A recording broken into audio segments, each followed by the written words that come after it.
Welcome to the Tier II 2017 Application Workshop with Salt Lake County Zoo Arts and Parks. This is what we're hoping to go over today. If you're hoping to get further guidance after viewing this workshop, we highly recommend you attend one of our in-person workshops. These dates are listed on our website. Our in-person workshop will include hands-on practice and will help you get started on your application. First, a few introductions. The two women standing by the mayor there are the ZAP staff. On the left, that's me. I'm the Grant and Communications Program Manager. My name is Megan Adderman. On the right is Vicki Pinella-Borns, and she is the ZAP Program Director. We also have a part-time temporary employee, Michelle Ludema, who is our Communications Specialist. A little about what our role is in this process. We do not score your applications. We are merely keepers of the ZAP application process. We want to ensure that our process is fair and equitable, so we cannot advocate for your organization. Your application must stand on its own. However, we do want to help you have the best application you can have, so please do contact us if you have any questions at all. There is no need to struggle all alone. Please call us or email us with questions. We are more than happy to help. This is our advisory board for Tier II. They are a group of 9 volunteers, and this includes 2 mayors, Mayor Freeman from Harriman and Mayor Johnson from Taylorsville. They represent a diverse geographic representation. They represent each county council district. We will have a few new members this coming year, and we'll announce them as soon as they are named. Their role is to review and score your applications. They then make recommendations to the Salt Lake County Council, who has the final approval for who will be funded and for how much. These members serve a 3-year term, and they may serve up to 2 terms. If you're not familiar with ZAP, here is a video that explains a little bit about where the funding comes from and how the money is used.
Here's a little history of the ZAP program. In 1993, ZAP was first on the ballot, and the tax actually failed to pass the vote. In 1996, the ZAP tax passed with 58% of the vote. In 2004, it was renewed with 71% of the vote, and in 2014, it was renewed with 77% of the vote. And ZAP exists because of state statute and is voted on by Salt Lake County residents. Because we are governed by state statute, there are very specific things that we are able to fund. We'll talk a little bit more about that as we move forward. This is how our funding is distributed. This distribution was adjusted slightly this year, but Tier II was not affected in that adjustment. Tier II, as you can see, receives 9% of the funding pot. This process is available annually, and it is a competitive process. Last year, we had 160 organizations apply, and 153 were funded. This also includes our local arts agency advancement initiative. As I mentioned previously, state statute is very clear about what we can fund. This is how you find out if you're eligible for Tier II funding. You must have a 501c3 nonprofit status or be part of a designated arts or cultural organization by your municipality. You must provide arts or cultural programming. You must belong to a discipline that ZAP funds. You will want to make sure that your definition of these disciplines matches the way our policies have defined these disciplines. I will show you where you can check this as we go through the application. The disciplines we fund are listed here. In addition, your organization must do substantial work in Salt Lake County. Please keep in mind that ZAP's governing policies, ordinance, and statute restrict the use of ZAP funds. Please do not ask for something that ZAP cannot fund. This includes events outside Salt Lake County, endowments, cash reserves or saving account funds, accumulated deficits or debt retirement, capital improvements, lobbying expenses, scholarships, purchase of awards, cash or other prizes, public schools, no cultural celebratory activities such as a neighborhood party, regranting, educational institutions that receive more than 50% of its funding from the state, activities that are primarily religious in purpose, magazines or newspapers, radio or television broadcasting, activities primarily intended for fundraising, recreational, rehabilitative, or therapeutic programs, social service programs, fireworks, sister city programs, and rodeos. This list is included on your application for reference. It is important to emphasize that being eligible to receive funding does not guarantee that your organization will be funded.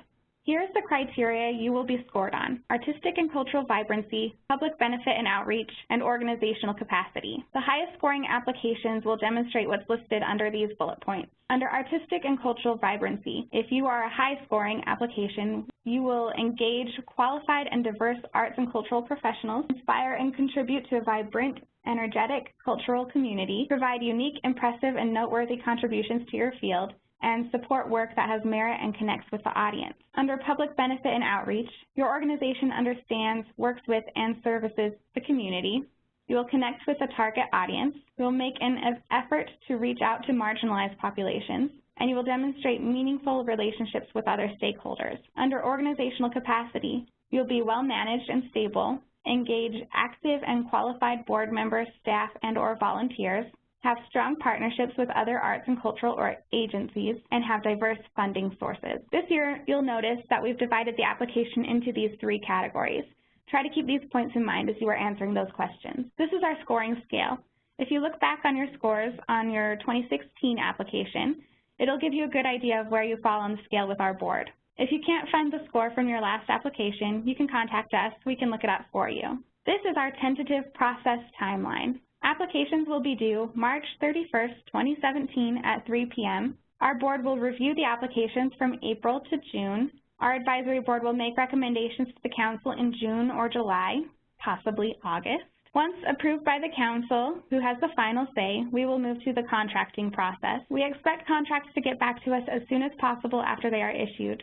Contracts are signed online through our grantor management system, zoomgrants.com, which is what you'll use to apply. Be on the lookout for this in the early fall if you are recommended for funding. You will be notified via email as we are no longer sending letters through the mail. These dates are subject to change. We are not able to send out contracts until the council approves, so we are subject to their schedules. This, again, is tentative timeline for funding distribution. If you are recommended for funding by our board and the council, we hope your contract will be signed by early fall. If all goes well, it's possible that you will receive your first payment near the end of 2017, but it is probably best to plan on it getting to you by January 2018. That's why, if you are applying for funds for the first time, we recommend that you request funds for 2018 rather than 2017. I will explain this further when we walk through the application. Your second payment, since we have to wait to see what our sales tax revenues are, will be around May of 2018. While I have you, I want to encourage you to connect with us.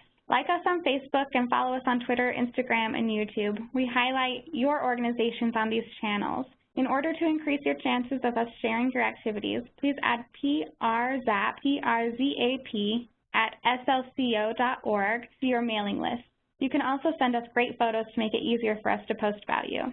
Also, to stay up to date on the application process and other insider tips and opportunities, please subscribe to our newsletter. Email me, matterman@slco.org, to be added to the list. As you can see on the example on your screen, our announcements about our application process usually happen at the top of the newsletter, so be sure you pay attention to those announcements. Now I'm going to provide an overview of the application. Our applications are accepted online only. If you do not have access to a computer at home, please contact us for assistance. You can contact me at 385-468-7058. Again, that's 385-468-7058.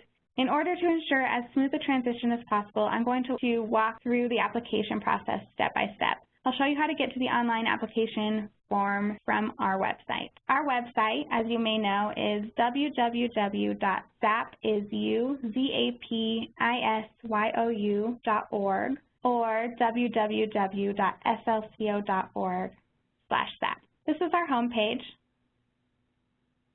You can see announcements scrolling here. Our blog is here, and also our latest Instagram photos. You'll be interested in the Seeking ZAP Funds and the Tier II category. If you click there, you can find an overview of the Tier II category, our process, how to make sure you're eligible for funding, including our scoring criteria, and how to apply. We've listed our application workshops here. So if you want to come to an in-person workshop, feel free to RSVP to one of these. We're also offering personal sessions this year. If you're interested in one of those, you'll need to contact me, Megan Adderman, by email or phone to schedule a 30-minute meeting. Here is how you will submit an application. Click this button here. If your organization is applying for the first time, you will have to create a user ID. That's with this gray box here. Fill in your information and click the button New Account. But if your organization has applied in the past, please use the same login information you used last year. If the person who filled out your application last year is no longer with your organization, please contact us. We can contact Zoom Grants to have them switch your account to a new person. We want to make sure we link your previous application with this application. So make sure you do that before creating a new account. You will need to log in before you apply. I'm going to log in up here because I've applied in the past.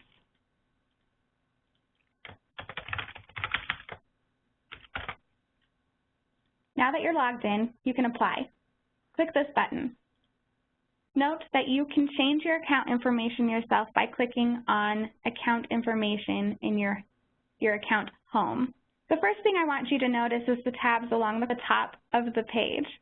Take the time to read the description of the grant, the requirements, and restrictions of the grant. There are also resources available in this Library tab.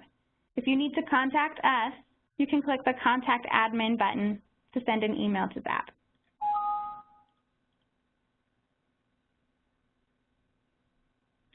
First, you'll want to fill in your organization's DBA, your doing business as. Enter the name you commonly go by. There's a spot later that you can enter your official IRS name.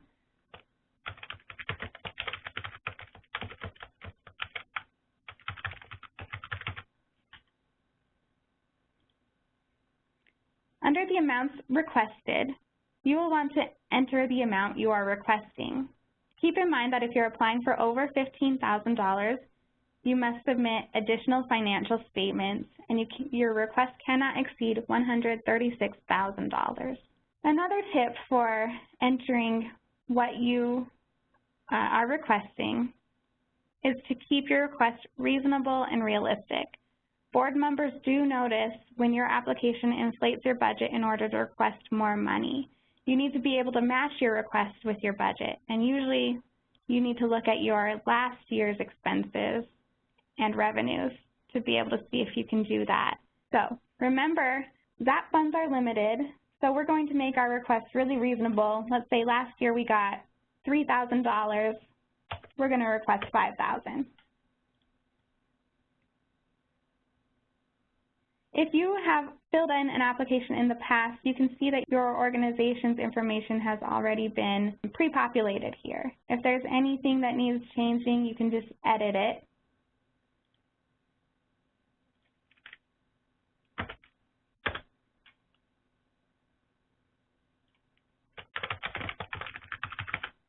And it will save it here. You'll want want to make sure that your applicant information is the information of the person who we will contact if there are issues with your application that we need clarification on. So that's usually your contact information if you're the one working on the application. You can also add your CEO or executive director, maybe your board president here if you want them to be able to be contacted easily as well. You'll want to add collaborators to your application. If you want them to be able to see and edit the application, add their email address here. Give them editing access and invite them by clicking this button. If you would also like to add them to this additional contacts, click that there. You can see that their information is added here. This will ensure that they receive notices when you receive notices from us. You'll also want to make sure that on your email client, you add notices@zoomgrants.com to your safe sender list or whitelist this email address. This is the email address that we will send notices to you if we require clarification on your application. We want to make sure you get those notices in time. So add this to your email client to make sure you get those in a timely manner. Once you're done with this page, click Next.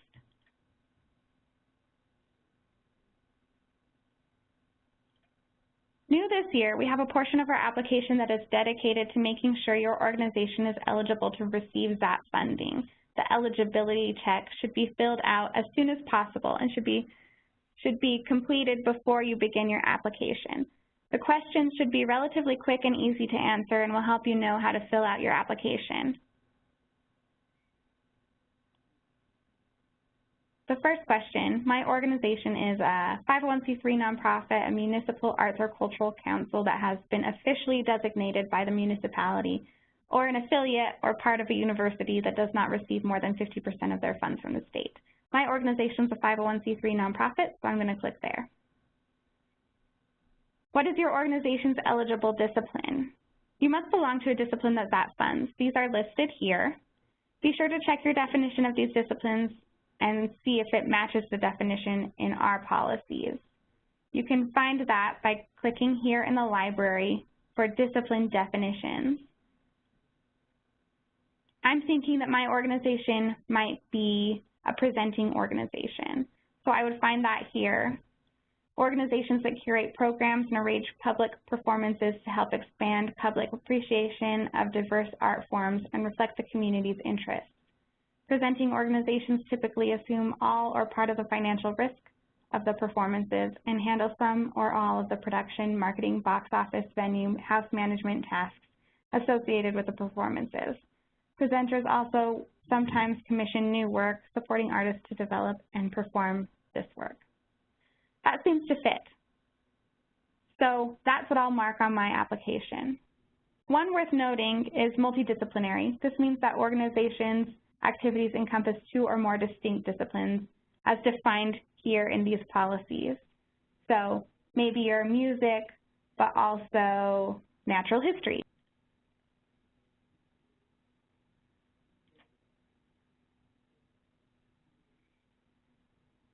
What is your organization's primary purpose? Note, your response to this question will adjust the questions you are required to answer. Primary means that more than 50% of your organization's activities are devoted to this purpose.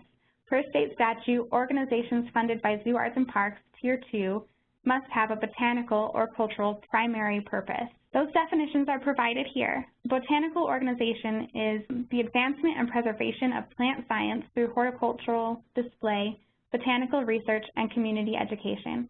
A cultural organization is the advancement and preservation of natural history, humanities, art, music, theater, dance, cultural arts, literature, motion picture, or storytelling. If your organization does not fit as their primary purpose, either of these, you can mark Other and explain what it is that your organization primarily does.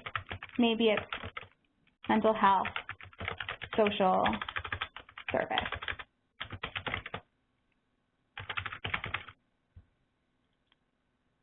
Because you marked Other, you will be required to answer 4, 5, and 6. If you mark a different one, you'll see that 4, 5, and 6 disappear. Don't let this alarm you. You're just not required to answer those. Since I marked other, then I will answer these questions to make sure that I'm eligible. If your organization's primary purpose is not botanical or cultural, your application might qualify as an administrative unit. Does the program you are applying for have a botanical or cultural purpose? Again, those definitions of botanical and cultural are here. So for my organization, yes, it does. My program that I would like to apply for does have that. So I'm going to mark yes. If you mark no, then you're not eligible for ZAP funding. Does the program you are applying for consistently maintain books and records separate from its parent organization? So in order to qualify for ZAP funding as an administrative unit, your organization's arts and cultural programming must maintain books and records separate from the larger organization. So for me, my organization's program that I'm hoping to apply for is, say, a presenting program. And yes, we do keep books and records, so financial statements separate from the rest of the organization. So I can say yes. And that's good. Your organization's program can apply as an administrative unit. So if you are applying for an administrative unit, keep in mind that all your budgets and application answers should refer to your administrative unit and not your whole organization. So you'll need to write down what your program's mission statement is. It needs to have a separate arts and cultural mission statement for that program. You'll then want to provide your whole organization's board-approved mission statement. If you're not an administrative unit and you clicked one of these, then you'll see this jumps right to your organization's mission statement because you are already a botanical or cultural organization. Does your organization abide by all nonprofit ethics and professional standards? You are expected to maintain professional and ethical standards. Joining the UNA can assist you in this effort. If you are not a member of the UNA, you must abide by the standards of ethics listed on the resource tab. Those are here. You can click through to that to list what those standards of ethics are. Either you are members of the UNA, you are not members, but you have standards of ethics, or you have not codified a standard of ethics for your organization. It is highly recommended that you do so. Number 9 can be kind of a tricky question. For what 12-month period of time are you requesting funding for? So all operations or projects requested in this application must take place during this reported 12-month period of time between January 2017 and December 2018. So that's 24 months, and it kind of depends on where your fiscal year is that you enter, what you enter in for this. You should look at what your fiscal year is. If you applied last year, then you can simply just enter the next 12 months from after your previous application. If this is the first time you are applying for funds, we recommend that you apply for 2018 funds rather than 2017, since you likely won't receive any funding until that time, until 2018. So if this was the first time, I might enter January 2018 to December 2018. You'll see that when I click out of the box, it saves it automatically, which is really nice. Occasionally, some people accidentally enter in 13 months. They'll put July 2017 to July 2018. As you can see, that's 13 months instead of 12 months. So make sure that you make it 12 months. This last question should be really easy for you to answer. Has your organization received that funding sometime within the past 5 years? So this is merely to help us, and you may be eligible for funding either way. My organization has, I'll enter yes. The last thing you'll need to do is ensure that you have 501c3 status, so you'll want to upload your letter here.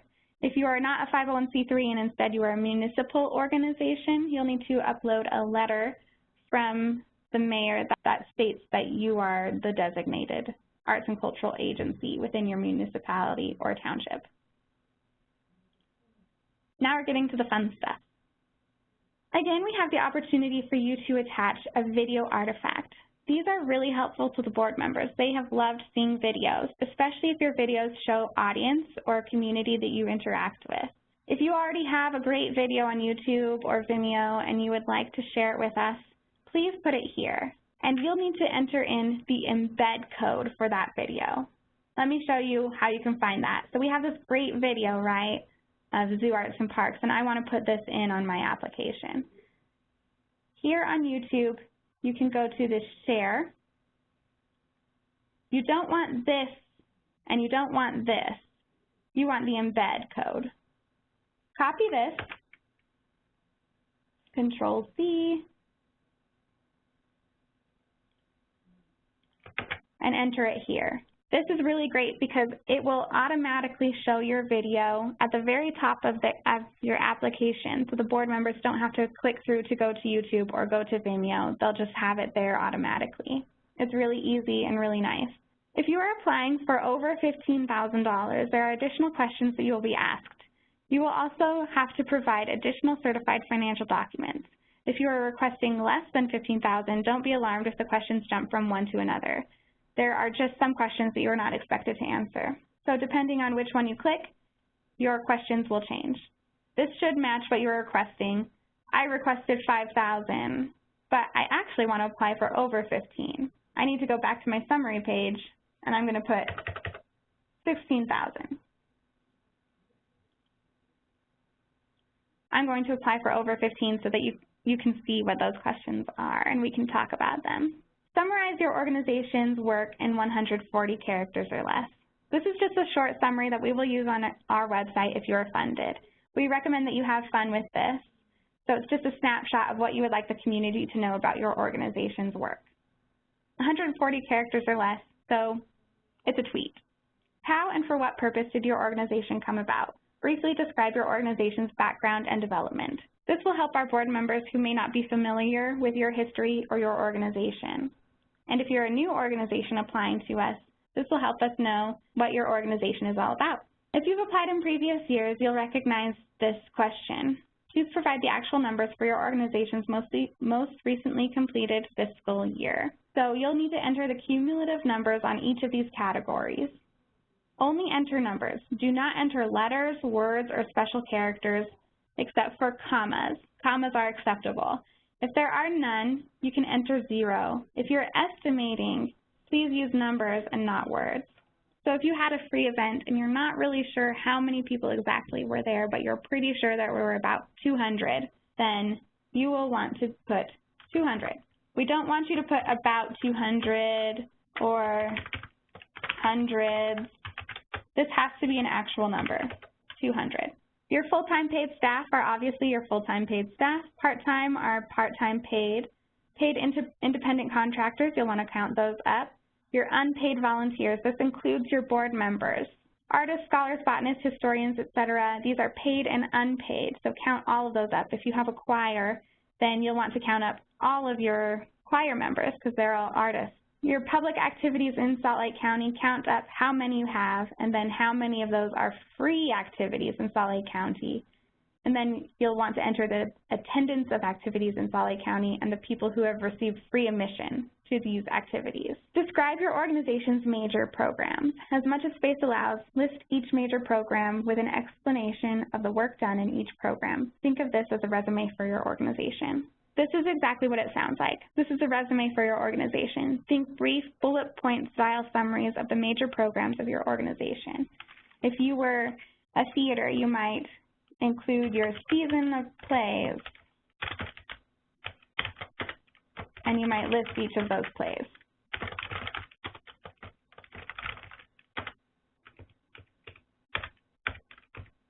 And then you might also have your educational outreach, and you might describe that. And then you might also have, let's say, your after-school program.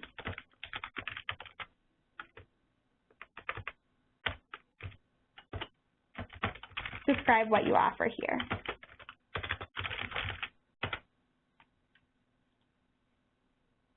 This should be really easy to scan for the board members. You have 2,000 characters to do this, including spaces, but this should be plenty of room for you to outline your key programs. Next, we'll move on to the public benefit and outreach category. We want you to tell a story from the past year of a moment when it was clear that your organization impacted the community. Your answer to this question should give a compelling argument as to why public dollars should be spent on your project or operations. This is a really important question. We've adjusted it slightly from past years. We want you to look at the past year and pick out a story that made it clear that your work impacted the community. For example, last year, the Off-Broadway Theater told a story about how they worked with one of their youth actors and the effect it had on the young man's life. They then tied this back to the broader work done by the theater. Picking out one meaningful story will be more effective than trying to tell a sweeping story about your organization in the community. You've already had a chance to tell us your major programs. We want to know, how are they impacting the people in our community? What demographic best describes those your organization serves? Mark all that apply. If other, please explain in the space provided. So you might work with students and also those living in assisted living situations. You might also work with older adults. If you find you're marking all of these, you're probably just general audience, but maybe you work specially with hospital patients. These next two questions, you should consider them kind of like one question. We want you to enter how many public activities your organization has done in the past year in each of these incorporated cities and towns listed below. So you're going to look at your activities calendar and what you did in the past fiscal year, and you're going to count up how many happened in each of these cities or towns. These activities can include your events, your performances, your workshops, outreach, booths, etc., anything that's sort of open to people other than in your organization. So a rehearsal doesn't count, but a play does because it's open to the community. You will also be able to count the outreach you're doing in schools. We don't expect you to have activities in each of these communities. We just want to get an idea of where you're doing your work. So just count it up. It's not a trick question. Again, these have to be only numbers and no special characters except for commas. The next question is very similar. These are unincorporated areas in the county. We want you to count up how many you have done in each of these areas. These areas are distinct from those listed above, so they should not be duplicate activities. Again, we don't expect you to have done work in each of these areas. We just want to get an idea of where you're doing your work. So maybe you have 2 in Magna, maybe 3 in Kearns, 1 in Copperton, and you haven't worked anywhere else here. You can leave those blank or you can enter in zeros. This is instead of entering in your community activities table for the coming year. We kind of just want to get an idea of where you're doing work. This will give us an idea of where you'll probably do work in the future. Let's move on to organizational capacity. Enter your organization's total revenues and expenditures from the past 3 years. These numbers should be your organization's totals and will provide a snapshot of your organization's fiscal history. Provide the numbers of the fiscal year ending in the year noted. So if your fiscal year is July to June, then these will be your numbers ending June 2016. So they might include some 2015, but whatever numbers are ending in that fiscal year, that's what you'll enter. So say your total revenues, we had 100,000. Again, these have to be numbers, no words, no special characters except for commas. Our total expenses were 98,000. The year before we had a little less. The year before, a little less, and we broke even that year. There will be a chance where you can explain your budget in further detail later. I'll show you where that is. This is just a brief snapshot. We want to get an idea of your capacity of your organization for the past 3 years. Explain any strategies you may have for diversifying and increasing your organization's audience. So be honest. The advisory board would simply like to know what your organization is doing to increase your audiences and expand your reach beyond your stated demographic. This may include targeted marketing and engagement efforts. This could include maybe outreach in the schools or libraries across the county. This isn't a trick question. We really just want to know what you're doing to increase your audience. You'll probably want to think of this in terms of strategy, so dividing it by strategy. So maybe you're doing online marketing through social media, and then explain what that means to your organization. And maybe you're doing outreach in public schools. Explain how that is increasing your audience. And maybe you're also doing performances in public libraries. And then explain. Number 12, describe one partnership and how it has helped your organization serve the community better. Choose one of your partnerships to fully describe. Be sure to include how the partnership has helped you better support the community. If desired, you may attach a full list of partners to the Documents tab. So this question is getting at how your organization partners with others to be more effective in the way you serve the community. This is not a list of partners, but rather a narrative that describes the way your organization thinks and goes about partnering. You may include a list of partners if desired on the Documents tab. I'll show you where that is when we get there. For organizations applying for over 15, so because I marked this up here that says I'm applying for over 15, this question appears. If I change this, you can see that that question disappears. It jumps from 12 to 15. Don't let this alarm you.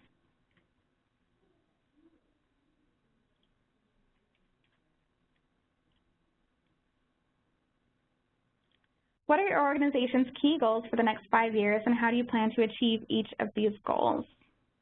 So think again of this as kind of bullet points.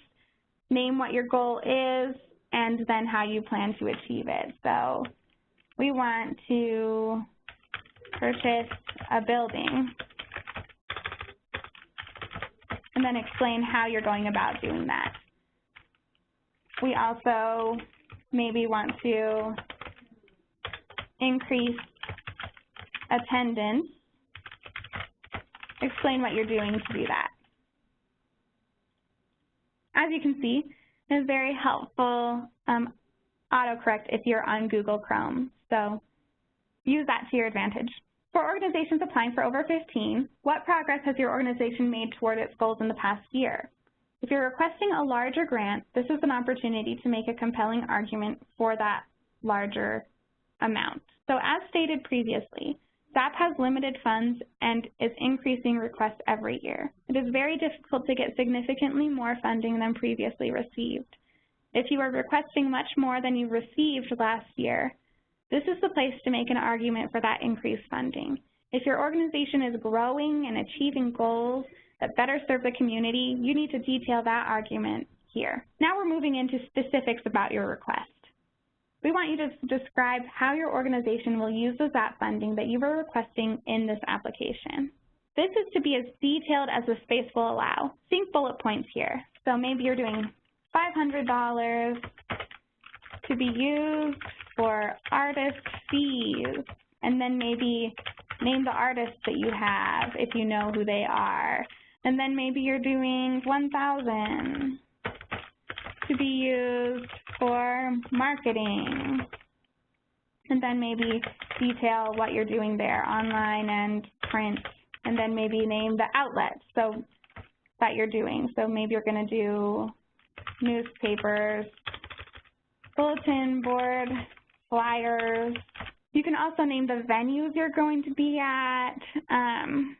Be as specific as possible, but make sure that you do not ask for anything that ZAP cannot fund. Remember, that list is included on the Restrictions tab, which is right here, of things we do not fund. Now we're going to be moving to the checklist. If you are applying for less than $15,000, then this will be number 16, and it will be your budget checklist. For those who are applying for over, as you can see, it's number 17, budget checklist. This checklist is to remind you to complete the budget on the Budget tab, so let's go there now. If you click Next, it'll take you to the Budget tab. So there's some tips for your budget. This can get a little tricky, but I know you can do it. Be sure to add in-kind contributions to this table. We're having it included in our budget this year.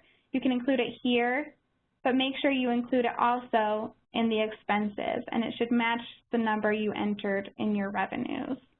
You'll detail your in-kind expenditures here in the budget narrative. As you can see, this looks maybe a little bit different from last year if you applied last year.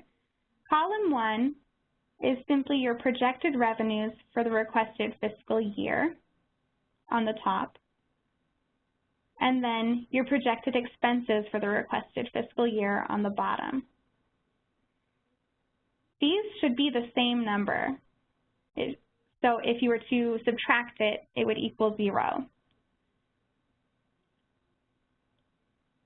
Also be sure that it's sort of in line with what you've been doing in previous years.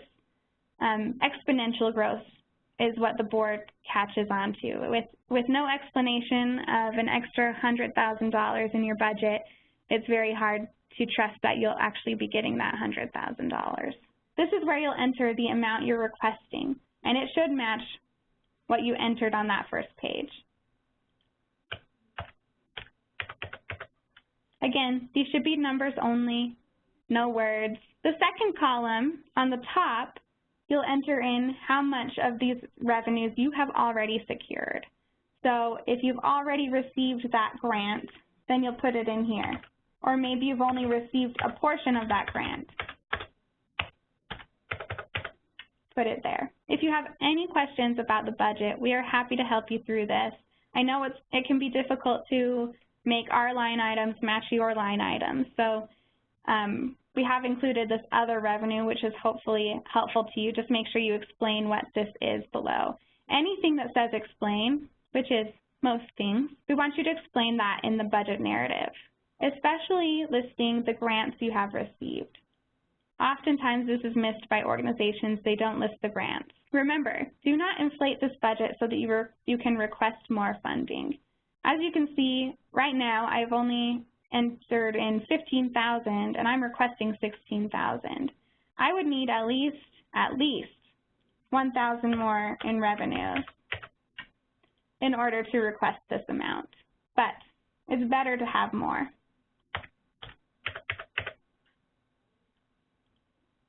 Once this is filled out and everything is explained, including an explanation of all your in-kind contributions and a detail of what that is, then go back to the application questions and make sure you did everything that the budget checklist said. So have you filled in your organization's projected revenues and expenditures for the requested fiscal year on the budget tab? Yes. And then you've also provided detailed explanations.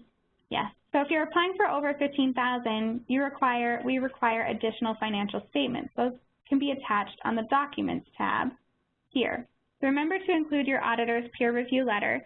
This letter is not the letter that you received with your audit. You need to ask your CPA for a copy of their peer review letter. It's a letter that is done by the CPA who reviews their systems and practices. If you're applying for under $15,000, we do want you to attach your actual budget from the last fiscal year. So the numbers that you had from your actual numbers from your last fiscal year, attach that in whatever format you have it in. If it's an Excel spreadsheet, attach that here. We just want to see sort of how your organization budgets and if you're really able to match what you're saying you can match. Now that we're in the Documents tab, there are a few other things that we'll be chatting about. There will be reminders for what you need to attach down here. So if you've attached your financial statements and your peer review letter, then you can click these buttons. You have until May 12th to provide us with those financial documents.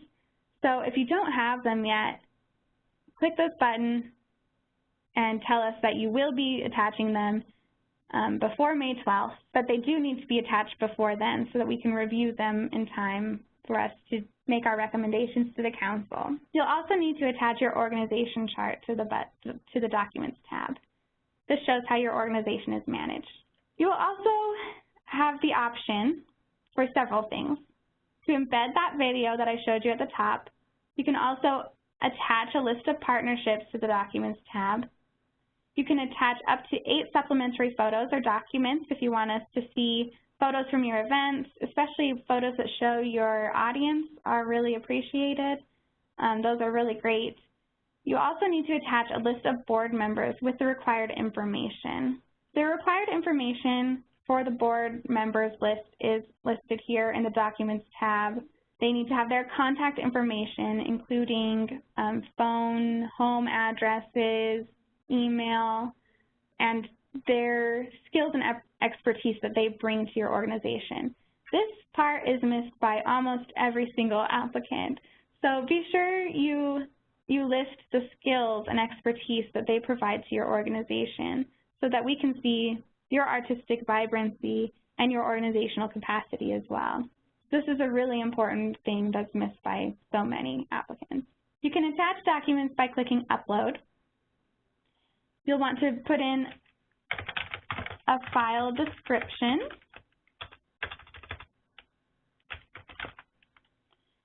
And you upload a file here, attach it, and then upload now. Once you refresh the page, it will be on your application.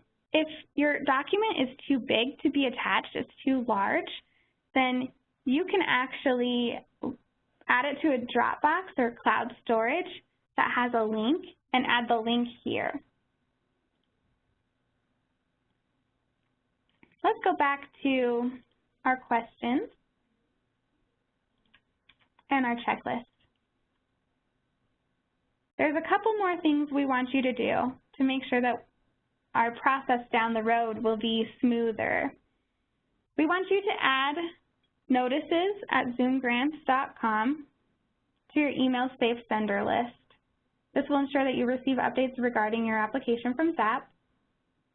Once you've done that, click this box.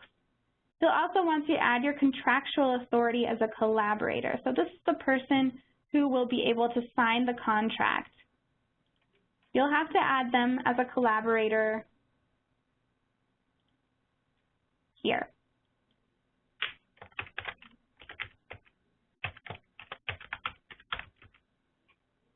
This will ensure that they'll be able to sign the contract when we get to that portion if you're recommended for funding by the County Council. Once you've done that, you can click the button.